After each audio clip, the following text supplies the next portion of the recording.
It's a city that's had many names, spans 2 continents, it's been a capital but now no longer, and is famous for its hair transplants.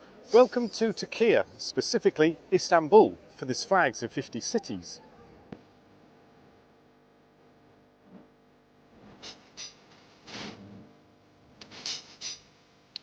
Istanbul is the largest city in Türkiye, making it one of the top 15 largest urban areas in the world. There have been inhabitants here since 3000 BCE, but it wasn't until the Greeks arrived in the 7th century BCE when King Byzan settled here and named the city Byzantium after himself, rather modestly.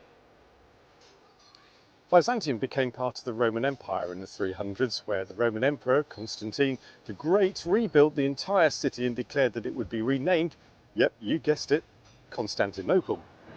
Then there were loads of infighting between Emperor Theodosis I's sons after his death about who should govern what. Constantinople became the capital of Byzantium Empire, how ironic, in the 400s. Then loads of fighting between the Greeks and the Romans because of the city's geographical location. Something called the Abjure Revolt took place in the mid-500s, resulted in another rebuild, and this time the Greek Orthodox Church was right in the middle of all of this. Then various Middle Eastern countries have a go at attacking the place. It gets rebuilt yet again at the beginning of the 1200s, and the Catholics have a go at running the area. And I'm sitting in front of a mosque when I cover the Catholics. Never mind. By the mid-1400s, the Ottomans arrived and hang about until Turkey's independence in 1923. Istanbul was overlooked as the new capital of the Republic, which went to the central city of Ankara. Istanbul, on the other hand, had another go at a rebuild, and through the 1940s and 50s re-emerged with public squares, boulevards and avenues.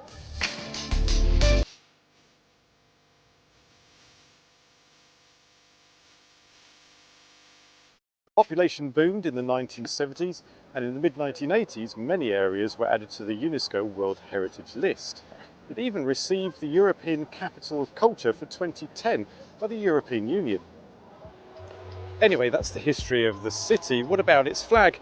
It was designed by Metin Edremit, who won a 1969 contest for a city flag competition. The city emblem can be seen everywhere in the city, and once you know what you're looking for, you can see it being used in many different creative ways.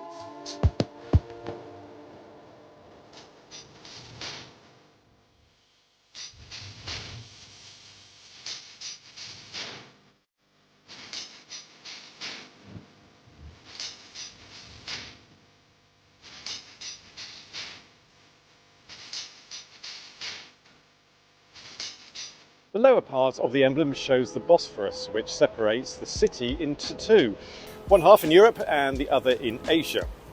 From either side of the gap are the city walls from the historic town. Above this is a generic mosque design with its minarets protruding, as these make up a major outline of the skyline. And finally, the 7 triangles represent the 7 hills on which Istanbul is built. The words Istanbul Büyükşehir Belediye, which means the Metropolitan Municipality of Istanbul, and is not as easy to say as you think. It's a simple yet obvious design once you understand what it's saying, and suits the city perfectly. Does it need any of the wording? Not really. Metin's creativity tells the full story. The lettering is just an additional extra that we could probably do without. Okay, I couldn't miss the opportunity of this little beaut. They're everywhere. And their flag, the people of Türkiye are very proud of their flag. The national flag is everywhere, on street corners, buildings, one on each of the 7 hills mentioned, and they don't do them by halves either. Some of these flags are enormous. And if you want to understand how the national flag of Türkiye is similar to that of the Ottoman Empire, then you're going to need to click on the video over here. And before you go, don't forget to click on that subscribe so you don't miss anything coming up later.